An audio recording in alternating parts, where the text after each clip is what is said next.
नमस्कार दोस्तों। redbookastro.com के इस लाल किताब चैनल में आपका बहुत बहुत स्वागत है।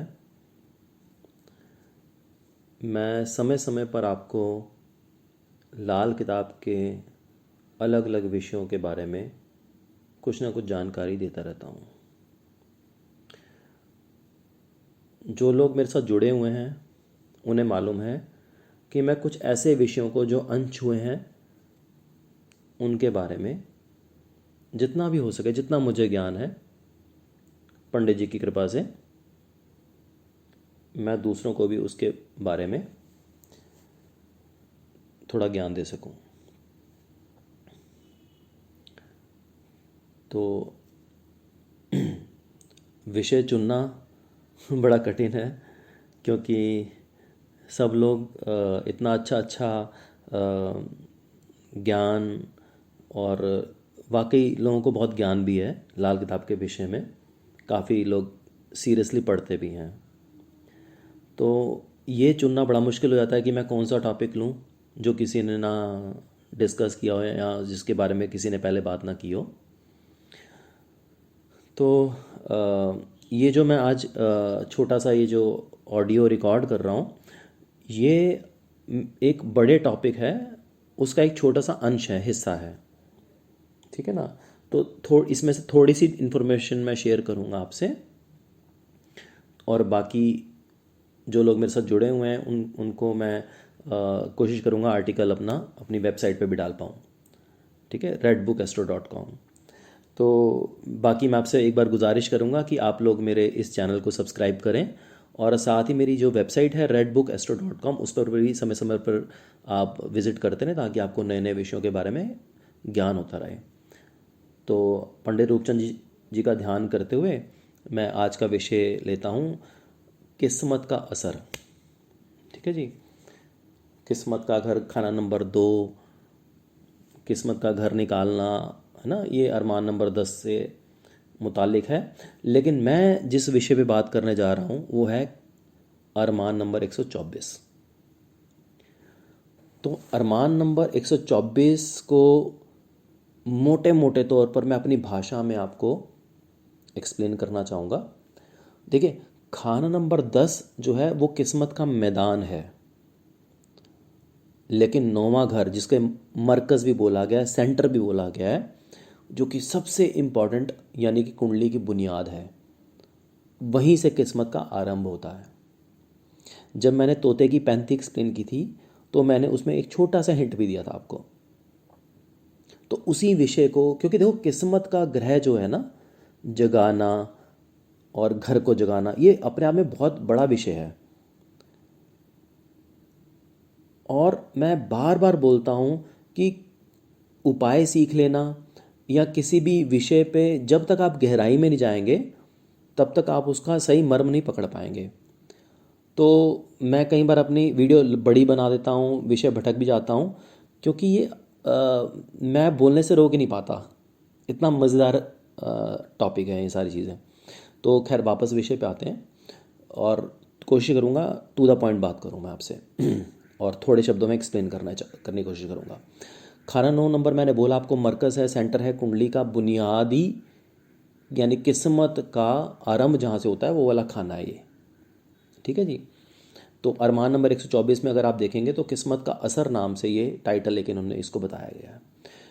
अब इसमें क्या है कि खाना नंबर जो 9 है, क्योंकि खाना नंबर 3 और 5 दोनों ही अपना असर खाना नंबर 9 में पहुंचाते हैं। अब ये जो मैं बात बताने जा रहा हूँ ना, इसको आप प्रिडिक्शन में भी आप देखिए कैसे इंप्लीमेंट कर सकते हैं, बड़ा अच्छा बताऊंगा मैं आपको। यूँ तो हम क्या देखते हैं कि खाना नंबर 3 भी 9 में असर दे रहा है और खाना नंबर 5 भी असर दे रहा है अपना। लेकिन कभी आपने सोचा है खाना नंबर जो 5 है वो कुंडली वाले पर असर कब देता है? जब उसके यहाँ संतान हो जाती है। ठीक है जी। यानी कि संतान पैदा होने के दिन से उसकी संतान और कुंडली वाले के ऊपर 70-72 साल तक जो इकट्ठा असर होता है ना बाप बेटे का, किस्मत का, वो चल पड़ता है।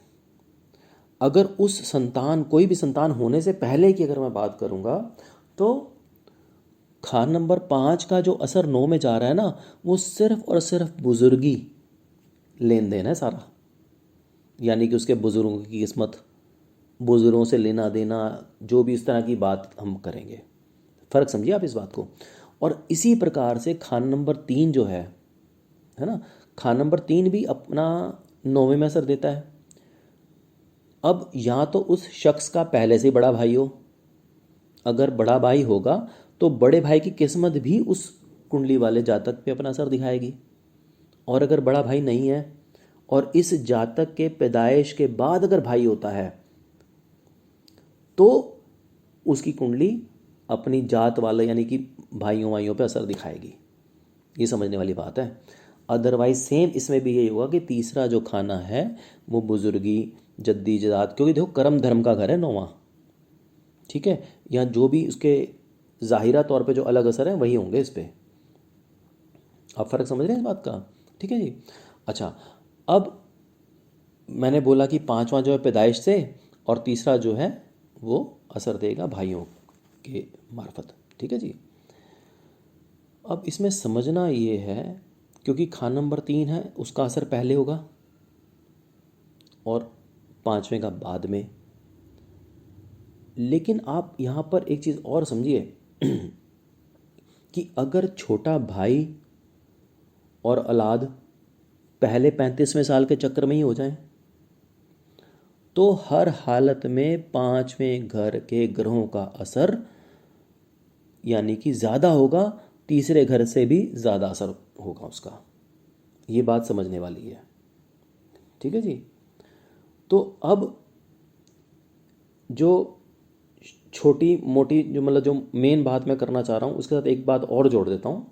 ठीक है, ये प्रिडिक्शन के लिए भी आप समझ लीजिए, या किस्मत का सोया जागा, जो ये सारी बातें हम करते हैं ना,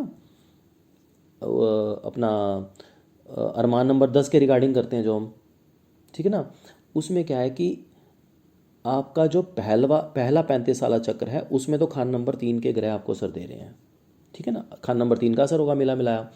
और दूसरे 35 साला चक्र में है ना, जो हमारी किस्मत की बुनियाद का खान नंबर 9 है उसमें 5 का असर भी मिल जाएगा, अगर नॉर्मल एक रेफरेंस की बात करूँ मैं तो। ठीक है ना, लेकिन किसी भी हालत में दूसरे दौर में खान नंबर 5 का ही प्रबल असर होगा, उसका ही असर ज़्यादा आपको दिखेगा, क्लियर कट दिखेगा। ठीक है जी। अब दूसरी बात कर लेते हैं कि पहले घरों के ग्रह बाद के घरों के ग्रहों को अपनी दृष्टि के वक्त जगा दिया करते हैं, ये तो हम जानते हैं। लेकिन अगर बाद के घरों में कोई ग्रह ना हो तो वह खाना सोया होगा, ये तो सीधी सीधी इस बात में मालूम है। ठीक है ना। अब जैसे कि सपोज करो 11 नंबर जो खाना है उसमें कोई ना कोई तो ग्रह मौजूद है, पर तीसरा खाना खाली है, तो अब क्या हुआ, 11वां सो गया ना। तो अब हमें इस के कंडीशन, अगर आपने वो अरमान नंबर 10 पढ़ा होगा तो उसमें आपको पता होगा कि अगर बाद के घर सोए हों तो आपको क्या करना पड़ता है, ग्रह सोए के लिए आपको किस्मत का घर ग्रह ढूंढना पड़ता है ना। तो अब हम यहाँ पर किस्मत का घर ग्रह ढूंढने की बात नहीं कर रहे हैं, वो फरमान वो आप अरमान 10 में ही सीख चुके हैं। अभी सिर्फ हम जागने जगाने की बात कर रहे हैं, या एक अलग एंगल अलग पॉइंट ऑफ व्यू से हम खाना नंबर 9 को देखना चाह रहे हैं। अब अरमान 124 क्या कहता है, अरमान नंबर 24 कहता है कि अगर वर्षफल के मुताबिक, ठीक है जी, वर्षफल के मुताबिक अगर कोई भी ग्रह खाना नंबर 9 में आ जाता है तो वो जाग जाएगा। लेकिन इसकी कंडीशन है, खास खास साल दिए हैं इसके जागने के। ठीक है ना। तो अगर आप वर्षफल चार्ट को रेफ़र करोगे, ठीक है, और अगर आप लाल किताब 1952 को भी रेफ़र करते हो तो वहाँ खाना नंबर जो 9 का रेफरेंस दिया है उसको आप अगर पढ़ोगे तो उसमें बड़ा क्लियर लिखा हुआ है कि खाना नंबर 8 का सूर्य अगर 22वें साल में 9वें में आता है, वो आता ही है 9वें में, तो सूर्य जाग जाएगा अगर वो सोया हुआ कुंडली में तो लगन में, और जागने के बाद वो उत्तम ही असर देगा। अब वो जो असर है आप समझिए उस चीज़ को, 22वां साल वैसे भी जो है वो किसका है, सूर्य का है। ठीक है ना। तो उसकी उम्र और अरसा दोनों मिला लीजिए आप, 44 हो जाएंगे, 22 और 22 44। तो यानी कि अब 44 साल तक सूर्य का असर उत्तम ही रहेगा। ठीक है ना। इसी तरह से चंद्र के लिए 24वां साल उसका जो है अपना है। ठीक है। और उसका अरसा मिला लो आप, 24 और 24। ठीक है ना। तो ये जो है आप इसको समझिए कि नौवां घर जो है वो बुनियाद इसीलिए कहा जाता है, इसके बड़े बड़े अपने चमत्कार हैं। बड़ा शक्तिशाली घर है नौवां। अगर पितृ ऋण ऋण लग जाए तो सब जला देगा नौवां घर। ठीक है ना। इसीलिए इसको सेंटर बोला गया है। तो आप और इसको खुद पढ़िएगा एक बार, किस्मत का असर, अरमान नंबर 124। अगर फिर भी आपको कोई इसमें शक है, शुबा है, तो आप मुझसे क्वेरी कर सकते हैं। ठीक है जी। लेकिन ये जो मैंने छोटा सा हिस्सा आपको दिया है, एक आइडिया दिया आपको, इसको पढ़िए और आपको पता लगेगा। क्योंकि लोग क्या, किताब तो पढ़ते नहीं है लोग, यूट्यूब पे वीडियो देख देख के जितना सीख लिया वो अपनी ग्रामर उल्टी सीधी लगा लेते हैं। आप समझिए कि जरूरी नहीं कि हर ग्रह को आपको जगाना ही पड़ेगा। जब वो 9वें में आ गया तो वो खुद ही जागा हुआ है उस साल में। खास जिन सालों में वो आया 9वें में, वो जाग गया और अपने अरसा तक वो अब शुभ असर देगा। तो उसको जगाने की ज़रूरत क्या है ही ज़रूरत नहीं है। तो इसलिए ग्रामर समझना, ग्रामर को फॉलो करना बहुत ज़रूरी है। और ये मैं इसलिए भी ग्रामर के हिस्से डालता हूँ जी, क्योंकि लोगों के मन में बहुत वहम है कि ये टोटके की किताब है। ठीक है जी। और ये अनपढ़ उज्जड़ लोगों की किताब है। क्योंकि बुराई करने वाला तो सोचता नहीं जी कुछ भी बोलने से पहले। तो मेरा मन बड़ा शुद्ध होता है, तो इसलिए मैं ऐसे ऐसे टॉपिक ढूंढ के लाता हूँ कि इसकी ग्रामर बहुत ही मजबूत है जी। और आप इसे पढ़िए, ये ना केवल आपको अच्छा इंसान बनने में मदद करेगी, और आप दूसरों की भलाई भी कर पाएंगे। तो मैं आप सबसे इसी के साथ विदा लेता हूँ। और पंडित रूपचंद जोशी जी को मेरा शत शत प्रणाम।